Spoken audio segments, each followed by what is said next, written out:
Indiana Jones, Indiana It's a podcast about Indiana Jones. Every movie, 1 minute at a time. Indiana Jones Minute. Welcome back to the Indiana Jones Minute, the podcast in which we get to the heart of Indiana Jones and the Temple of Doom 1 minute at a time. I'm Tom Taylor. I'm Pete Mummert. I'm Gerald Christopher Marcus Porter. I am Crystal Jeremy Ronald Reagan Beth. Wow. That changes everything. I killed the other Crystal Beth, and I'm here now. There can be only one. Well, whichever one you are, welcome. It's good to have you back, or for the first time, depending on which one you are. First time, thank you. Okay, good. We're here to discuss minute 22 of Temple of Doom, which begins with the villagers reaching for and grabbing at Indy, and it ends with Willie politely refusing food from a starving village. And the minute before ends with everybody reaching for Indy, and kind of begins with that again here. And that's a good, very eerie, legitimately spooky, eerie image. And Shorty wanders off, and this woman comes over to him, and she's clearly very upset, and like kind of not grabbing at him, but puts her hands on him and is like sort of pleading with him and stuff, and he kind of edges himself away. I have always read this as she went to him not because he was the one guy who wasn't in the huge crowd, but that he was a kid, and that she was like reaching for him as a kid. But then this time I was watching it and thinking like, oh wait, how did he get all the way over there? How come everybody there isn't immediately, why are they going for Indy? Why aren't they going for Shorty right now? For that same reason, like, you know, oh my gosh, a kid, our kids are gone, sort of thing. Well, Maybe she likes her kids more than those other people like their kids. Maybe. I was going to say, thanks to 7-Eleven, I have the answer. Oh! Yes. What she says to Shorty is... I was elected to be the person to greet whichever kid came to the village. Yeah, I have a lovely bed and breakfast if you'd like to come this way. Yeah, I'd like... Do you have a minute for some timeshares? No, she says, I lost my son. Please stay here. Oh, wow. Wow. Yeah. That's So heavy. and that, I mean, that goes to, you know, that answers as to why she specifically approaches Shorty. Yeah. Yeah. But I would think everybody in the village would have that same pitch and that same, you know, reason for No. reaching Listen, out to him. Listen, squeaky wheel. She's the first one. Yes. She's a little aggressive, you know. Yeah. I mean, if it worked, then she would have a son. Could be. Are they that easy to replace? I mean, I've never had a son, but I can't imagine that they're that easy to replace. Like, you don't see your son for however long it's been. What, a couple weeks? A month? Yeah. And another kid comes and you're like, you're my kid now. You're mine. Yeah. Come, be by my side. I don't care about Brad. I only recognize my own son because he says hi to me. Like, I know what he's the one who recognizes me. I'm like, oh, hello, son. Well, you wonder, what is it like? Put I her there. lost my son. Did she misplace him? She also looks like she's kind of old to have a son that would have been a kid. That's a great Alzheimer's. point. Yeah. Nah, see, I think that's the humidity. Or maybe it's like it's the depression of the town. Like at the very end, we'll have to pay attention and see if they're all like 20 all she's of a sudden. she's super young. Yeah. She's an Indian supermodel. Well, I like Shorty does this move that I did a lot when I was a kid, and like you'd be visiting your grandma and her friends would be there, and they all kind of come up to you and you're like, oh, you're grown, and you do, like, he does that kind of sort of polite, like, oh, hi, but he kind of does this spin move. Yeah. And instantly gets out of it, which I love. I'm leaving now. Thank you. I'm dying to know, what does he say and what language does he say it in? Oh, I wish somebody knew because I have the same question. I mean, there's a lot of 7-Elevens in LA, and I could probably figure it out eventually. Yeah. A little bit of hitting the concrete. Right. But I mean, does anybody know what he says? What Short Round says? Yeah, what Short Round says. No, but there's also, like we were talking about the shaman didn't speak any English, and actually Jonathan K. Kwan had some fairly limited English proficiency at this point, and they actually came to Sri Lanka with a translator, and the translator would sit with him before every scene and explain like what it meant and what the words meant and stuff. And so you can tell like some of the scenes, like he definitely has a little bit better control over what he's saying than others. Is this now? Wasn't this scene right where they say, you know, there's some conspiracy or discussion online where they say that Short Round actually mentions his name here, his real name? That's inside in a couple minutes. Oh, really? Yeah, he says, well, we'll get there. It's Interesting. Yeah. It's like minute 24 or something. Okay. Oh my gosh. Yeah. I'll have to wait. I'll tell you offline. His name is Crystal. We all have to wait. Yeah. You know, if you guys recall, in our last podcast, the Raiders of the Lost Ark minute, it was right actually around the same minute. podcast, Jerry. You know what I mean, you people. And it wasn't called the Raiders of the Lost Ark minute. Oh gosh. It wasn't called Raiders of the Lost Ark minute. You were there, and me, and Pete, and sometimes Crystal Beth. Oh, it's so funny. So far, everything Jerry said has been inaccurate in that statement. That's true. Oh, sure, yeah, so I sure. can't wait to hear what happens next. Yeah, well, welcome to the podcast. No, it was right around minute 20 in Raiders where we celebrated and discussed all the wonderful hats in Marion's bar. And you know, here we have in this minute another cornucopia of hats and head coverings. And I just wanted to bring that to the table. You know, we of course have Indy's fedora, we have Short Round's New York Giants hat, we have a moss green scarf, a sort of beleaguered eggplant headdress, a sort of lifeless mustard headdress, and a burnt sienna turban, which may have originally been regular sienna. But my point is, you know, the colors and pigments are all earthy and muted. Yeah. And methinks this village may have run afoul of a monomaniacal religious zealot. Could Holy be. Jesus, that was a mouthful of word. No, it is actually interesting though. It's really kind of muted, and there are tons of hats. If you look in the background, tons of hats, scarves, headdresses, which they are fond of. If we're going by, if we want to think that this is actually a small village somewhere in India, they probably don't have the brightest of dyes. They probably dyed it with the color of berries or fruits and nuts of some sort. So all the colors would be more muted than we're used to seeing in especially 80s movies. So it gives it that kind of homey, dirty, they probably don't do laundry all the time. But I'm guessing that what they colored with were flowers.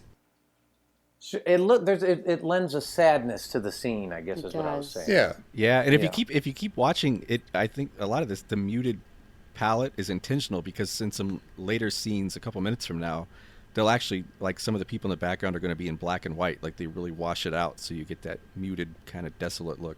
Oh, weird. These things are cool though. I was looking these up for you, Jerry, because I thought you would like to know what these hats are called. Oh, absolutely. They're called Odani, that the women wear. And it's like a small sari that you wear over your head and the top of your clothing. Huh. It's like a northern India thing. But they're in Sri Lanka. Are No, they? I'm kidding. See, well, there you go. Yeah, in See, a minute but they'll be then- in Elstree Studios. Yeah. Right. No, it's great. They did a good job with Yeah. that. And No, I think- they're in northern India. I mean, which is exactly what my Sri Lankan buddy said. He said, no, they're dressed like they're in northern India. So Yeah, the detail, like, again, I'm surprised. It's really, like, they nailed it in a lot of these places. what's interesting is Indy blends in. Yeah. You know, he blends in with his colors, and he's kind of all beaten up, and he you know, his brown fedora, and he's kind of muted. But obviously, Willie, with her river bleached shirt and flaxen golden hair. I mean, she's yeah, And her she's ruby really studded balled-up dress. yeah. Yeah.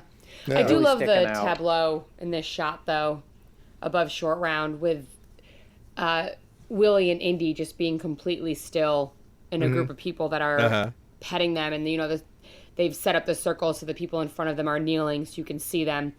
But I like it because it doesn't look super set up. But it does really speak to these characters and who they are and where they are at this point, and the fact that I would try to get out of the way. If a bunch of people that I didn't know surrounded me, were chanting at me and talking to me and petting me, my first reaction would be immediately to get out of the circle of strangers. I think Indy's been expecting this minute his whole life. Like, I think he's standing here all of a sudden. He's like, one day I knew that a crowd of people would be bowing down and worshiping me. I just went to enough remote places where they hadn't seen a ton of white people. It's bound to happen. Well, that actually raises a question. Do you think the people are all, and maybe you found this out at 7-Eleven, Jerry, are these people imploring his help because they think he might be British and therefore like he's in a position of some power? Or do you think they all think that he's been sent by Shiva? Like, is this all a religious thing? I think it's all a religious thing. I would agree with that. I mean, the landed from the sky. I got questions about that later on that we can talk about in another minute. But it's weird because the shaman's even though he keeps teleporting ahead of them, he's basically arriving with them. So how did he? What do they have to go on besides the fact that they're blonde white people and a little Asian kid? Clearly different from where they are, not from their village, not from around here.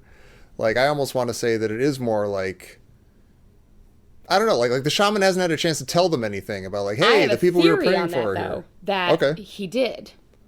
Oh. I feel like the shaman does have a mystical power, like we were saying, that he can do whatever sort of earthly magic, not like magic, like wizard magic, like Harry Potter magic, but earthly magic where he can be like, someone is coming to help us. I have to find them from the river. They were brought to us by the gods, and I need to go get him. And he probably said that and left.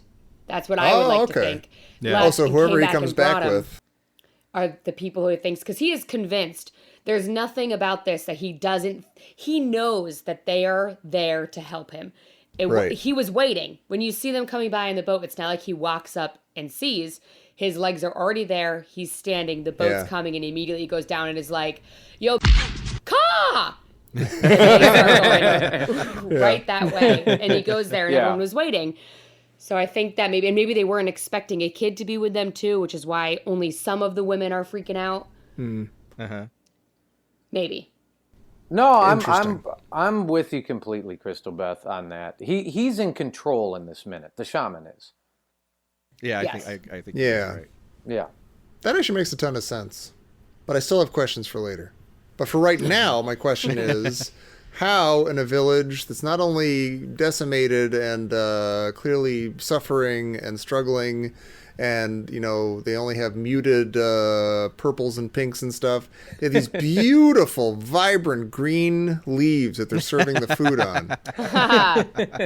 They almost look like paper, like construction paper leaves. They're just beautiful. Look, and perfect. I think that's a banana leaf, Okay. and it's lovely because it helps the food retain its moisture and seals in the flavor. Hey. And Where I can have I a get theory on who went and got them. I think it was the old woman who was talking to Short Round. I think that they made her go get them, and she was happy that the kid was there because she was like, thank God my son was the one who used to have to get the banana leaves. Now you're here, you can go get the stupid banana leaves. But then he totally dissed her. And then he dissed her and just ate the food off the banana leaves. Nah. Well, listen, if a prophet descends from the sky in your local river, you are going to, bestow upon them the one remaining banana leaf with saffron, rice, and vegetables. That's it might as well be frankincense and myrrh and gold, incense and frankincense and yeah, exactly. But I do actually wonder where they got it. Like where did they get these? Do you think they keep them in a freezer somewhere for the when the prophesied people show up? Or is the circle of destruction only 10 feet around the village? Like if they walk 10 feet outside of the village, it's like, oh, it's nice and lush and green. Oh, let's just move the village. What's the problem? Yeah, they just need to go to the suburbs. Yeah, come on. Toilet paper. I think that that's what they use, just like in Jumanji, when Robin Williams comes back and was like, oh, good, no more banana leaves. I bet they were like, crap, we used the last of our doilies when the last guys fell down to help us. We got to use these. Don't tell them. Don't tell them. That, could be. But see, this goes back to Crystal Beth's point that maybe the shaman had, they had a local meeting and they said, listen, would you guys just be patient? Someone's going to come from the sky and they're going to help us out. And so we need to have at least 2 or 3 nice, healthy banana leaves with which to present to them. So they're like doomsday preppers now. They've been prepping, and they just keep prepping until the people that are worthy of the banana leaves show up. It's not that different than real life. Yeah, it's I'm worried true. they've gone through a lot of banana leaves for no good reason. A lot of perfectly good banana leaves. You think the villagers are like, oh my God, yeah, we've heard this song and danced before. Let me guess, he came from the sky. Last time it was up the river. Yeah, here's the last of our food on our only leaves. Again. We're going to have to send Ethel back out to get more leaves, and all she does is complain about it. There goes another week of food. Yeah. Enjoy. So what do you guys think this is supposed to be? What do you think the food is supposed to be? Lentils? No, I actually asked my buddy. He said it was a banana leaf, saffron rice, and vegetables. Oh, really? Yeah, you should have your buddy as a guest. Listen, I am. He loves the movie. Cool. That's so interesting. Yeah, that sounds delicious. I don't know why she was not happy with it. Yeah. Yeah. But she said she was starving. Yeah. And then she totally turns her nose up at it. I gotta say, I shocked Jerry to the core only minutes ago by telling him that what I thought was my favorite minute of the movie. This is not my favorite of the minute of the movie, but I do love this whole scene. I think this whole scene is really, really good.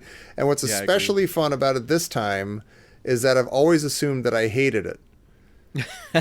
Like, I always thought of this scene as like the perfect like microcosm of why Willie is a problem in this movie, because there's like this cool conversation going on between Indy and the shaman, and even like with Short Round in there, and then she would like interject some baloney, Western, just annoyance and stuff. But that only happens once in this whole scene and doesn't happen at all in this minute. So I'm kind of having fun right now. Yeah. Well, you know what I discovered here? That whole Willie, rejecting the food. I think Americans just aren't gracious about food. Yeah, Culturally. I'll agree with that. Sure. Yeah. I think not no one. In general, people in the U.S. don't have to worry about starving. Yeah. Well, and just, culturally, there's sort of, he's like, you're insulting them and you're embarrassing me, and it's a meal and they're sitting down and, they're going to discuss something momentous or whatever. And she's just, Americans maybe just don't have the sensitivity around eating and the cultural...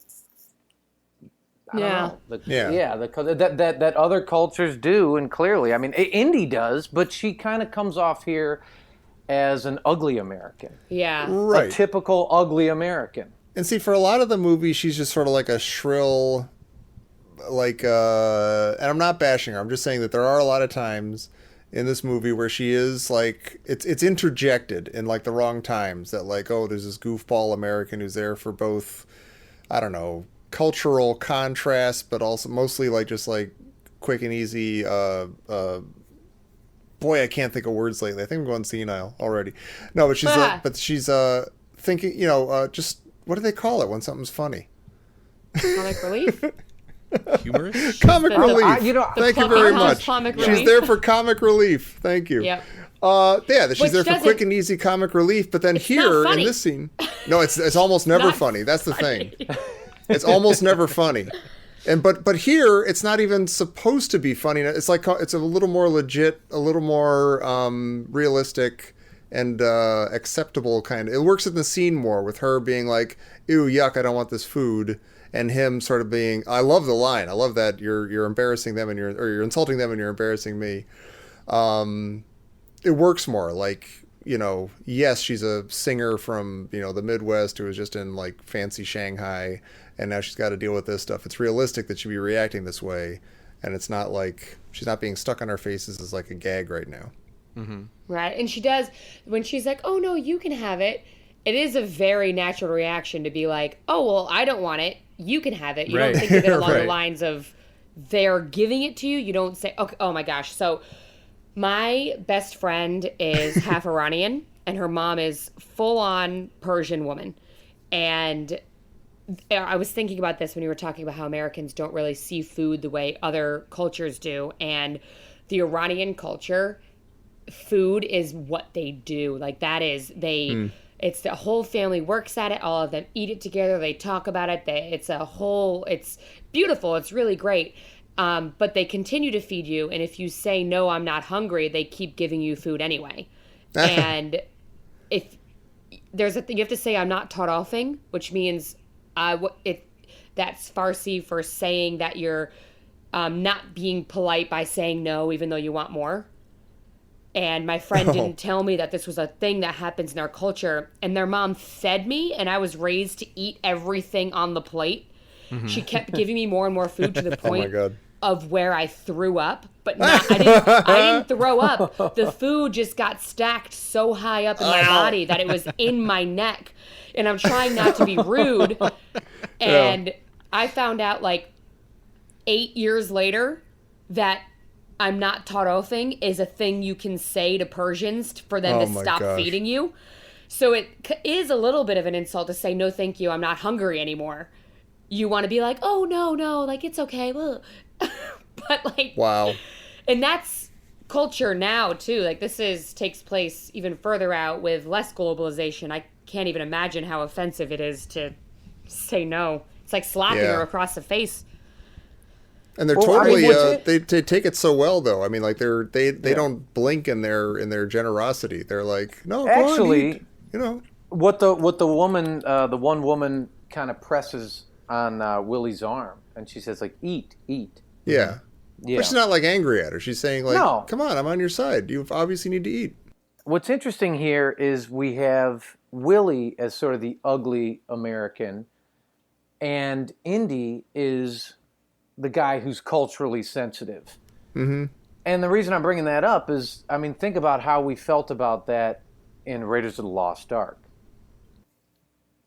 Yeah, he didn't seem insensitive to, like, cultures in terms of, like, he wasn't, like, wiping his feet on Salah's house or anything like that. Or, he was good with people in that cultural sense. But, like, if the people who had built the things were dead, he would just go nuts on their antiquities and stuff and not worry too much about that. Right. But with people, I mean, honestly, who knows what he has hidden under that table? He probably stole half of, the other green banana leaves in the in the village. I mean, it's just interesting that she's the ugly American and he's like, oh no, this, he's the sensitive, worldly guy, which you'd expect, except that we talked about kind of in a way how he could be boorish in Raiders. Mm-hmm. Yeah. Well, yeah, this might go to like even before watching this movie for this, we were sort of talking about like, it seems like in Temple of Doom, he's more of like the, I don't know, slightly pie in the sky version of Indiana Jones. He's like, this is the kind of guy, this might be the guy that like the comic books are written about or something, that he's like, oh, he's a man of the world. He knows a lot of languages and he understands the customs and he gets around and he, all that stuff, which we didn't totally see in Raiders. It was a little more of like a two-fisted version of that or something. Mm-hmm. And this sort of seems like a more distilled Indiana Jones at times. Yeah. But I think Willie's reaction, especially for 1935, like if you've got a girl from a small town in America, like she would never have had any exposure to anything like this. Oh, totally. And yeah. So, I mean, it's definitely I think a very natural reaction someone could have had. Yeah. And her reaction could have been a lot more like with whirligigs and whoopee cushions and stuff. And I'm an American. That would be hilarious. But if it is, I mean, if it is natural reaction, we're not shown that the way they film the scene or the treatment of it. Right. Wait, what do you mean? What do you mean? Well, I mean, what I mean is, you're like, oh, that's a natural reaction. She's, anybody, as you just said, she hasn't been exposed to that. But we're kind of sitting there going, oh my God, I can't believe how disgusting she is and boorish and insulting these people. I don't know if I would have gotten that impression watching this in 1984. Like, I think part of it, like, is if I'm a kid sitting there, I would have been like, oh. Like, I wouldn't have wanted to eat that either. Yeah, she's the voice of the children. Yeah, she's like, well, I mean, she's like, yeah, kind of. Throughout the entire movie. I don't see her as being viewed as this being a bad character trait here. Like, I think through Modernize it is, but I don't know if it was meant to be. Yeah, I see her as, I mean, she's obviously the character that's supposed to bring the outsider's point of view that makes you see how great Indy is, but it also gives her character a pretty good arc. I don't know, minutes come after this, but if she is to change at all, it'll make the story a little bit bigger for her part. Yeah. And also at this point, when I'm watching the movie, I'm just like, she's the worst. And it just kind of, it makes it harder to watch her. And it's kind of, she's a disappointment almost as a woman that's watching this now. I mean, in the 90s when I was watching it for the first time, I would watch it and I was like, why is she acting like that? Even as a kid, I knew that you don't say no when someone offers you something. You smile and you eat it. Yeah. I did not like a lot of things growing up. And if I went to someone's house and my mom said, eat the food, ate the food. Right. And you just see this woman that's like, I don't want it, so I'm not going to have it. Which hopefully makes an arc happen of some sort. Well, listen, we're all Americans here. I mean, are we all disgusting bores when it comes to eating and we're in other people's cultures? Might be. I mean, have you guys ever? You had a good story, Crystal Beth, about that. I mean, Tom, Pete, have you guys ever eaten stuff to be polite that was swarmed with flies? A scorpion. Not swarm with my other grandmother, the one who doesn't look like a shaman. She, I made the mistake of telling her once that I like tapioca pudding, and then she just made tapioca pudding every time she saw me for the next 7 or 8 years. Oh my god! And so I choked it down. I was like, "This is delicious tapioca pudding. Yeah. I love you, Grandma." My grandparents liked to hoard food. So they just had like pantries and depression babies, they had pantries and pantries of food. And every year for Christmas and my birthday, I would just get a bag of food. And I would take it home and I wouldn't eat it unless I saw the expiration date. But when we were at their house and we had to eat, I remember one morning we were in Florida and they poured me a bowl of cornflakes with milk. And the milk, I looked at the expiration date immediately and was like, oh, okay, this is fine. And then I took a bite of the cornflakes and they bent around my teeth. They were so... And as I'm biting it, I watched my mom eat it too. Like, we all took a bite at the same time. And I look up at my mom and she looks at me, and the look she gave me, she shook her head and she was like, don't you dare. And she took another bite while keeping dead eye locked on me and took another bite. And I was like, well, I guess this is it. And then I had it's like Tom Cruise eating that sardine. Yeah. Did you Not Tom Cruise, Tom Hanks. Did you say you're insulting me? you're insulting these people and embarrassing me. But see, sometimes it's not always said it. Like it's not, sometimes you have to. It might be in your own good to be a little insulting. Like I was in Turkey a few years ago for a wedding, and somebody took us out to dinner, and we went to a place where they were serving us all raw lamb. And oh God, we all ate it, and it was great. Like, I loved it, but we all got sick the next day. Oh, wow. Like, there are times when it might be like, if you have an American Constitution, it might be wise to be like, you know what? I'm going to pass on that one. I'm not going to drink. I'm not going to drink that. I'm not going to eat that. There's a point where rudeness is okay if it keeps you from barfing your guts out. Yeah. Yeah. I lived for a month in Singapore. And as you guys know, I never eat seafood and don't like seafood. I don't know. I don't like seafood. But almost every meal I had when I was there, I was staying with the family, was all sorts of seafood, shark fin soup and sea slug and all sorts of fish. And because I was a guest in their house, it was sort of presented on a banana leaf for me. And I choked it down for like a month, and it kind of gave me a stomach of steel afterwards, and I was kind of like, on the flight home, I was like, well, I can eat anything. Yeah. Well, oh, geez, Dennis, I hope you're not listening to this. I'm going to make sure he is, actually. Right? It's one of those things when I find out that any of my friends are listening to a podcast, I don't care what I said. I'm like, thank you.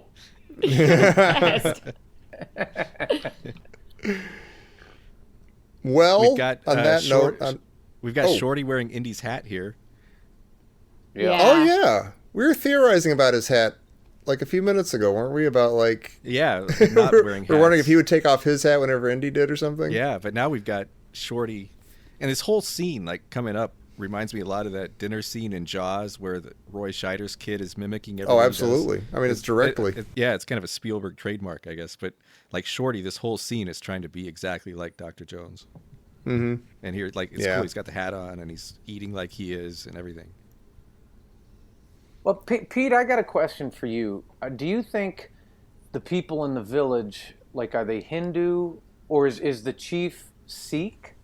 I think they're Hindu because they're like of some denomination of Hinduism because they're all talking about Shiva and Shiva Linga, which is a Hindu thing.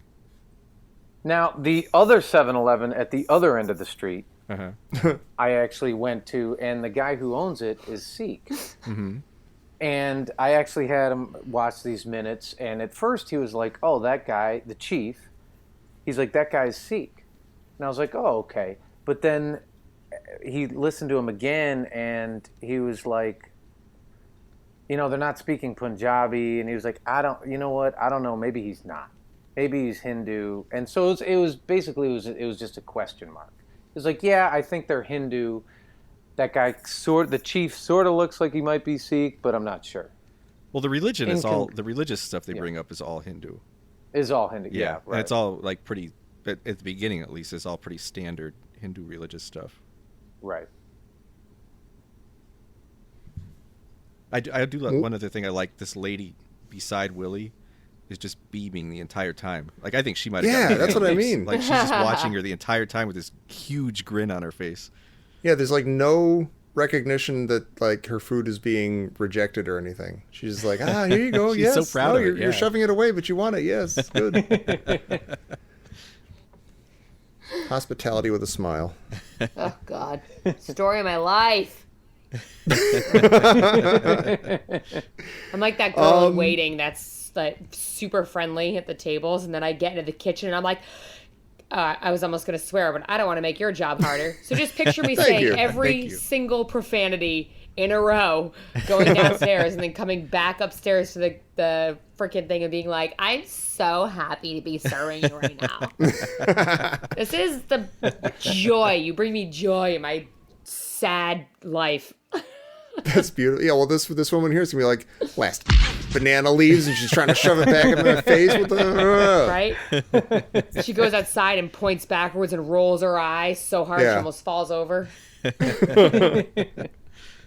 the old lady's still like hovering over Short Round. Like she's still ready to snatch him. She's going to snatch him, yeah. Keep an eye on her. Yeah. Yeah. You know what? Good for her. Sure. On that disturbing note. You know what? Good for her. Take the babies. Take them. Yeah. Well, Beth, tell the people again where they can find you in the world that is digital and not actually the world. Well, in the real world, you're right. Don't ever look for me. But on the leave her alone. interwebs, you can follow me on Twitter at the Crystal Beth, and you can listen to my Minute podcast, The Fifth Element, at thefiftheleminute.com, and follow that on Twitter at Fifth Element. And then if you want to listen to a video game podcast, you can do that on iTunes, and it's Unlimited Live Radio. And that's me in a little nutshell. What a charming nutshell. Yeah. Jer, do we have a nutshell about our show? We do. I would say, please come join us on the Indiana Jones Minute Listeners Crusade, where we'll be sure to talk about banana leaves and boorish Americans, and some of our best friends are boorish Americans. Yes, 7-Eleven and all sorts of stuff. So that is what I would suggest. Come there and join the discussion. Well said. And we also encourage all of you to come back here for minute 23 of Indiana Jones and the Temple of Doom here on the Indiana Jones Minute. Again, there's nothing funny to yell in this minute. Do we just go to Jones? No, I'd say please save us. We are in trouble. Oh, save us?